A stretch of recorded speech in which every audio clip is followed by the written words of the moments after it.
আপনারা কোন জায়গা থেকে আসছে? হরিপুর।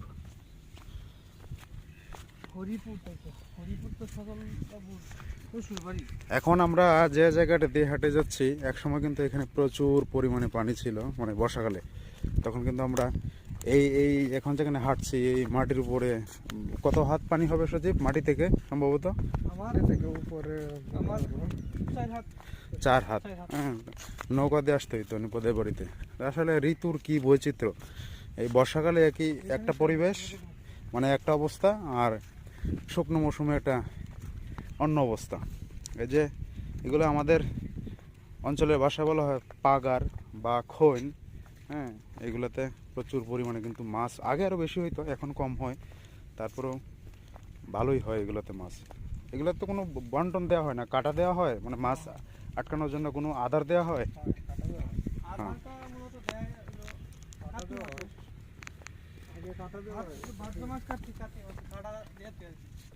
এই রাস্তাটা কাটা কেন এখানে? আচ্ছা, না তো পানি জমে যায় না। সামনেই হচ্ছে বিস্তর এলাকা জুড়ে ফসলের মাঠ। কিছুদিন পূর্বেই এই সব ক্ষেত লাগানো হয়েছে, অর্থাৎ ধান গাছের চারা বপন করা হয়েছে। এখন একটা সবুজের সমারোহ। আর কতদিন লাগবে এই ধান গাছগুলোতে ধানের যে কি বলে এটা, মানে অঙ্কুরোদ্গম না কি বলে এটাকে, গর্ভকালীন অবস্থা যেটা বলা হয়, কতদিন লাগবে সম্ভবত? আর 3 মাস, 14 মাসে, তারপর বৈশাখে তো কাটাই। এই যে একদম সুন্দর, মানে একদম সতেজ দেখা যাচ্ছে। সে একটা পরিবেশ। তবে এগুলো দেখতে আসলে যতটা সুন্দর, এইসব ক্ষেতে কাজ করা কিন্তু ঠিক ততটাই কঠিন, কারণ এত সহজ না। এই কাদার মধ্যে, শীতের মধ্যে এইসব কাজ করা যারা করে আসলে তারাই জানে এটা কতটুকু কষ্টের কাজ। আমরা যারা দেখি চর্ম চোখকে হয়তো দেখতে ভালো লাগে, কিন্তু এই কাজটা যারা করে তাদের অনেক কষ্ট হয়, সেটা আসলে বোঝানো যাবে না, যারা করে তারাই জানে। তো বিস্তর এলাকা জুড়ে কিন্তু ফসলের মাঠ। সব এখানে যত ধান আছে সব কি একই একই ধরনের বীজ, মানে একই জাতের ধান নাকি? এক জাতি 28 29 মূলত বেশি ব্যবহার করে। 28 এর বদল দেয় 88। এখন 88, এটা এটা এটা এটা হবে 29 জাতীয় ধান। এটা হচ্ছে 29 না? 29, এটা হচ্ছে 29 জাতীয়, অর্থাৎ 29 এর বীজ। বিধান 29 আর কি, পুরো B29। হ্যাঁ, B29। এগুলো কি মেশিনের জমি? হ্যাঁ, এটা মেশিনের জমি বলতে আমরা বুঝাই যেসব জমি একদম বাড়ির কাছে এবং যেগুলো একদম এই যে মোটর রয়েছে, মোটরের পানি দিয়ে কাজ করতে হয়, পানি ছাড়া সম্ভব হয় না। আর মেশিনের ছাড়া যেগুলো নিচের দিকে আছে এগুলো অনেক সময় এই মোটর লাগে না, মোটর ছাড়া বিলের যে পানি থাকে ওইসব, হ্যাঁ ওইসব পানি দিয়ে কাজ করা যায়। পরবর্তীতে যে চৈত্র মাস বা এর একটু ফাল্গুন মাসে যদি এমন হয় যে খুব বেশি ফেটে যায়, সেক্ষেত্রে মেশিন দিয়ে পানি দিতে হয়। সেই জন্য সেগুলোকে আমরা কি বলি, নামার জমিগুলোরে নামার জমি বলি নাকি, আর এগুলোরে আমরা বলি টানের জমি বা মেশিনের জমি বা ইরিক্ষেত। হ্যাঁ, আর এটা হচ্ছে আলু ক্ষেত। এই আলু ক্ষেতটা খার, এটা আলু ক্ষেতটা শিবরামপুরের অনেক বড় কিন্তু। এই যে এখান থেকে প্রায় কত কাটা এখানে? এখানে হবে 10 কাঠার মতো। 10 কাঠা? 10 কাঠা জমিতে আলু, তো প্রচুর পরিমাণ আলু মনে হয় বিক্রি করছে মাত্র এই এতটুকু জায়গা থেকে তুলছে, একদম কম। দেখেন এটা একদম ওই যে ওই পাশ থেকে শুরু হয়েছে, একদম ওই দিক থেকে ওই দূরে যে দেখা যায়, এখান থেকে পুরোটাই আলু ক্ষেত। এইগুলো তো আলু কেমন হয় একটা গাছ তুলনা দেখি কি অবস্থা? আলু তুলে তো তারা দিব করে মালিকে, না সমস্যা নেই, আমরা আবার রেখে দিব, সমস্যা নেই। হ্যাঁ, এটা তুলো দেখি। না আলু আমি দেখাইতেছি, তুলবো না, এইখান থেকে দেখাইতেছি কি পরিমাণ আলু। হ্যাঁ ঠিক আছে, আলু নষ্ট করে লাভ নাই। আলু নষ্ট করে লাভ নাই, আলু আছে কিন্তু ভিতরে বহু আলু আছে, আমি ঘুরে দিতেছি। ঠিক আছে, ধন্যবাদ দেখানোর জন্য। তো চলো এই সামনে গাছটা কেন এটা পাকা করা হলো গাছটার চারিদিকে। তো এটা মূলত আমাদের হিন্দু ধর্মের সনাতন বিশ্বাসী, এটা শিব গাছ। এখানে প্রতি বছর শিব চতুর্দশীতে শিব পূজা করা হয়। আর যে এই পাথর দেখতেছেন ওই পাথরের মধ্যে শিব পূজাটা হয় মূলত। কোনো মেলা হয় নাকি এখানে এই উপলক্ষে? ছোটখাটো মেলা হয়। মেলাও হয় নাকি? হ্যাঁ। আচ্ছা, পূজাটা কবে হয় মানে? আগামী 26শে ফেব্রুয়ারি তো এখানে আছে শিবরাত্রি ব্রত না, সেই উপলক্ষে এখানে মেলা হবে, পূজা হবে আগামী 26শে ফেব্রুয়ারি, 26শে ফেব্রুয়ারি। আজকে হচ্ছে ফেব্রুয়ারি 4 তারিখ। 4 তারিখ তাহলে পরে কি মেলা হয় নাকি আসলে? এখানে মেলা হয়। যদি মেলা হয় তাহলে আমি আসতে পারি, ঠিক আছে? আমরা ছোটখাটো মেলা হয় অবশ্যই জানাইবা ডেটটা। অবশ্যই। এই হচ্ছে শিব গাছটা, এটা অনেক পুরনো মনে হয় না? হ্যাঁ, এটা অনেক গাছটার নাম কি? অনেক পুরনো। তবে এই যে গর্তটার ভিতরে আরেকটা গাছ ছিল, ওই গাছটা মারা গেছে, মানে দুইটাই একসাথে ছিল গাছটা। আচ্ছা, ওই যে যে ভিতরে যে আরেকটা গাছ ছিল, ওই যে গাছটা, ওইটার যে গর্তটা দেখছেন, ওই গর্তটার ভিতরে কিন্তু আরেকটা গাছ ছিল। বিশাল বড় একটা গাছ ছিল, হ্যাঁ, উপরে সেটা উপরে থাকতো। মারা গেছে। দুইটা গাছ, অনেকেই বিশ্বাস করতো এই দুইটা গাছ এক গোড়া থেকেই তৈরি হয়েছে, অনেকেই বিশ্বাস করতো। আচ্ছা, যাই হোক, এখন তাহলে এই গাছটার বয়স কতদিন? হ্যাঁ, এই গাছটার বয়স কতদিন? বয়স আনুমানিক 80-র উপরে হবে। 80 বছর না? 80 বছর তো অনেক দিন, অনেক পুরাতন গাছ। 80 না আরো বহু, আমি ঠিক জানি না। তো প্রথম এই মানে এখানে যে শিব পূজা শুরু হইলো, মানে প্রথম এটার কাহিনীটা কি বলতে পারো? তুমি জানো কি কোনো কাহিনী? না, আমি তেমন কিছু জানি না। মানে কখন থেকে আসলে শুরু হইলো? এমন তো আরো পুরাতন, আমি তো আনুমানিক 80 বলছি, হয়তো হয়তো প্রায় 150 বছর, হয়তো আরো বেশি হতে পারে। ও আচ্ছা, বুঝলাম। অবশ্যই কোনো না কোনো সময় থেকে তো এটা শুরু হয়েছে, কোনো একটা কাহিনী পেছনে অবশ্যই আছে। না তো এরকম একটা চারিদিকে হচ্ছে ফসলের মাঠ, হ্যাঁ, ওইদিকে হচ্ছে আবার আপনার গর্ত, পানি।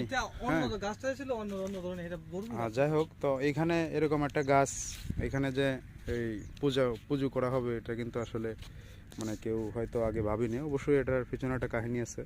তবে অনেকেই আবার এটাকে কুসংস্কার বলতে পারেন। তবে আসলে যার যার ধর্মটা তার নিজের কাছে, আর সেই বিশ্বাসের উপর ভিত্তি করে আসলে মানুষ ধর্মটা পালন করে। সেজন্য আমি এটাকে কুসংস্কার বলতে রাজি না। কারণ থাকতেই পারে মতভেদ, এবং পৃথিবীতে কিন্তু বিভিন্ন ধরনের ধর্ম রয়েছে, সেগুলো অনেক আগে সৃষ্টি হয়েছে এবং এখনও টিকে আছে। এবং সেই সব ধর্মের কিন্তু কোটি কোটি মানুষ রয়েছে, সেই সব ধর্মে তারা বিশ্বাস করে। সেই জন্য কোনো ধর্ম নিয়ে মন্তব্য করতে আমি নারাজ, বা এটা আমি করব না। তো এটা অবিশ্বাস্য লাগে যে একটা এই চারিদিকে কিন্তু অন্য কোনো কিছু নেই, বাড়িঘর এখানে নেই, তারপর অন্য কোনো কিছুই নেই, শুধুমাত্র একটা গাছ। এবং এটা কেন্দ্র করেই এখানে একটা যে মন্দিরের মতো বলতে গেলে, হ্যাঁ, যদিও মন্দির নেই, কিন্তু মন্দিরের মতোই। এখন হয়তো লোকজন নেই, কিন্তু যখন 26শে ফেব্রুয়ারি সময় আসবে, তখন কিন্তু অনেক মানুষ এখানে পুজো দিতে আসবে, ঠিক না? সেটাই, দূর দূরান্ত থেকে অনেকে আসে। হ্যাঁ, অনেক দূর থেকেও আসে। আশপাশে উপবাস থাকে, রাত্রে 5 প্রহরে পূজা হয়। প্রথম প্রহরে রাত্রে কয়টার দিকে অনুমানিক? হ্যাঁ, কয়টার রাত্রে দিকে? প্রহরে পূজা, এটা পঞ্জিকাতে থাকে আর কি। আচ্ছা, 5 প্রহরে পূজা করতে হয় পঞ্জিকাতে শিবরাত্রি। প্রথম প্রহরে মূলত মনে করেন দই দেওয়া হয়, ঘি দেওয়া হয়, জল দেওয়া হয়। তাহলে রাত্রে কয়টা পর্যন্ত চলে? হ্যাঁ, সারা রাত ভোর 5টা পর্যন্ত পূজাই হয়।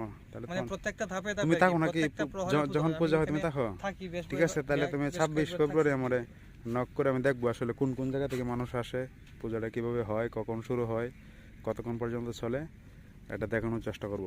যদি থাকি আসবো অবশ্যই। অবশ্যই আমি বলবো আসার জন্য। কিছুদিন পূর্বেও মানুষের প্রচুর কর্মব্যস্ততা ছিল, কারণ এই সব ফসলের যে জমিগুলো মানুষ কাজ করছে সারাদিন। এখন মোটামুটি কাজ শেষ, এই জন্য এখন মানুষ খুব বেশি এটা নেই। কিন্তু পরবর্তীতে যখন আবার ধানগুলো পরিপক্ক হবে বা পাকার সময় হবে এবং কাটার সময় হবে, তখন কিন্তু আবার এই ফসলের মাঠ জুড়ে প্রচুর মানুষের সমাগম থাকবে, মাঠে কাজ করবে মানুষ। এখন মোটামুটি মানুষ রেস্টে আছে বা বিশ্রামে আছে।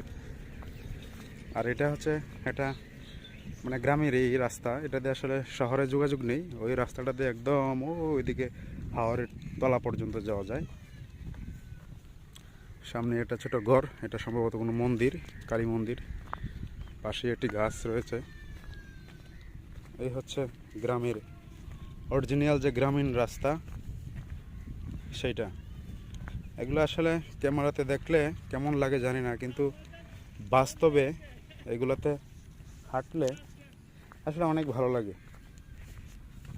যদি কারো হাঁটার সৌভাগ্য হয়ে থাকে, আমরা গ্রামে যারা আছি তো আমরা সবসময় হাঁটি। তবে একটা খুশির খবর হচ্ছে যে এইসব রাস্তাগুলো কিন্তু এখন সরকার পাকা করে দিয়েছে, যে কারণে এখন ধান বন বা কৃষিকাজ সম্পর্কিত যেসব কাজ আছে সবগুলো করতে বা যাতায়াত করতে বা আনা নেওয়া করতে অনেকটাই সুবিধা। আর আগে এগুলো কাঁচা যখন থাকতো, তখন বৃষ্টি হলেই গর্ত হয়ে যেত, কাদা হয়ে যেত, গাড়ি ঘোড়া চলতো না, ভীষণ একটা কষ্ট হইতো মানুষের। কিন্তু সেই কষ্টটা এখন মানুষের লাঘব হয়েছে। এখন মানুষ খুব সহজেই তাদের ফসলগুলো ঘরে তুলতে পারে। মানে এইসব রাস্তা হওয়াতে আসলে এইসব অঞ্চলের মানুষ অনেক শোকে আছে রাস্তার যাতায়াতের দিক থেকে আর কি। সার্বিকভাবে হয়তো শোকে নেই, বাংলাদেশের অর্থনৈতিক অবস্থা এখন ততটা ভালো নয়। তবে রাস্তাঘাট যে হয়েছে বাংলাদেশে কিছু কিছু, এটা একটা উন্নয়নের নমুনা। আর এই হচ্ছে সেই মন্দির, আর এই হচ্ছে গ্রাম। এই গ্রামটার নাম জানি কি সজীব? শ্রীগ্রামপুর। এখানে কি সবাই হিন্দু নাকি মুসলিম? আচ্ছা, শ্রীগ্রামপুর। এবং এখানে যারা আছে সবাই সনাতন ধর্মাবলম্বী, অর্থাৎ হিন্দু। ও এই গাছটার নাম কি সজীব? ঠিক আছে, রূপালী গাছ। কি বল, রূপালী গাছ তো শুনি নাই কোনোদিন। আচ্ছা, আমি তো এটি বলতেছি হিজল গাছ। হ্যাঁ, হিজল। কারণ এইসব গাছ, হিজল গাছই একমাত্র যেগুলো জলের মধ্যে টিকে থাকতে পারে, অন্যান্য গাছ কিন্তু জলের মধ্যে টিকে থাকতে পারে না। এই যে রাস্তাতে চলতেছে, এগুলো কি বলে? ট্রাক্টর, বড় ধরনের এসব ট্রাক্টর দিয়ে,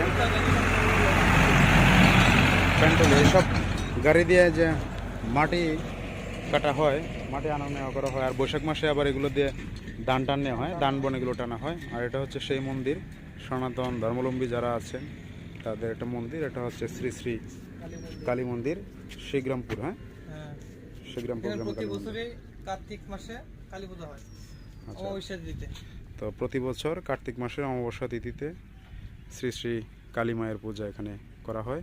এবারও তো সময় আসেই পড়তেছে না? হয়ে গেছে, কার্তিক মাস তো হয়ে গেছে, সময় আসেই পড়তেছে। যাক, অনেক হাঁটাহাঁটি হলো, এখন আমরা চলো বাড়ির দিকে যাই নাকি? খাওয়া দাওয়া করছো সকালে সজীব? আমি তো সকালে নাস্তা করে আসছি, খাইছিলাম। আর দুপুর দিকে খাওয়া দাওয়া করো না?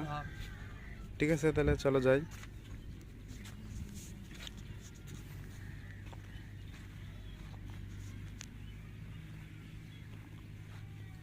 দাদা ওই এলাকারই গরুর জন্য গাছ কাটতে গেছিল। কিছুক্ষণ আগেই দেখলেন একজন লোক রাস্তা দিয়ে হেঁটে যাচ্ছে বস্তা নিয়ে। আসলে উনি বস্তায় বাজার নিয়ে আসেন নাই, উনি বস্তায় করে যেটা নিয়ে আসছেন সেটা হচ্ছে যে গবাদি পশু বা গরু বাছুর রয়েছে এদের জন্য ওই হাওড় থেকে ঘাস কেটে নিয়ে আসছেন।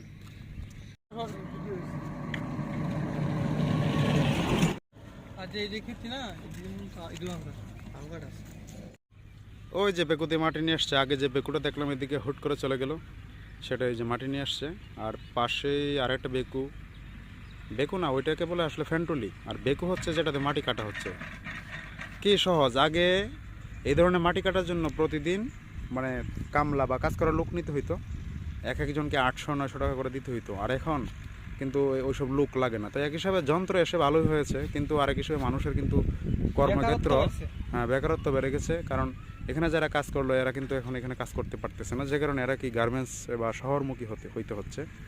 তো এটা একদিকে পজিটিভ আর একদিকে নেগেটিভ। যাই হোক, এখন অনেক বেলা হয়ে গেছে, সবাই ভালো থাকবেন, ধন্যবাদ সবাইকে। কি গরু দোয়াইতেছ? এটা তো মূলত বয়স মনে 2 বছর হয়ে গেছে না গরুটা? হ্যাঁ, ও আচ্ছা আচ্ছা, ও আচ্ছা, ভালোই তো। 1 বছর হইলো, এখনই তো 50-এর উপরে আছে মনে হয়। এখন গরুর দাম ভালোই আছে, তো যত্ন করলে ভালো আছে, বানটান ভালো আছে, ভালোই পড়ে।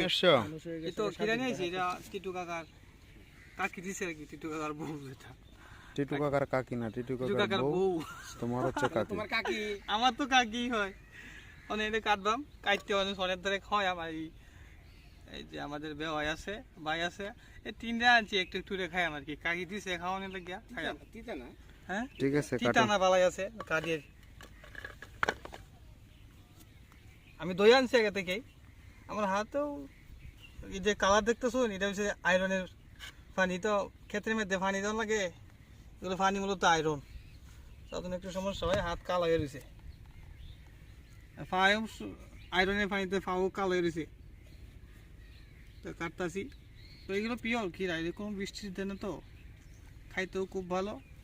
আর এটি তোমার 70 ভাগের উপরে পানি থাকে, 70 ভাগের উপরেই পানি, কারণ এটি খাইতে ভালো। একজন মানুষের শরীরে খাইতে গেলে তো 70 ভাগের উপরে পানি এই জাতীয় খাবার খাওয়াটা ভালো। এগুলোতে বিষ নাই, সারও নাই। হ্যাঁ। একদম পিওর একটা খাবার। তো কাটতে থাকি। বিয়া করবা কবে? হ্যাঁ, বিয়া করবা তো বিয়ার দিনেই বিয়া করবা। বিয়েটা করে লাভ।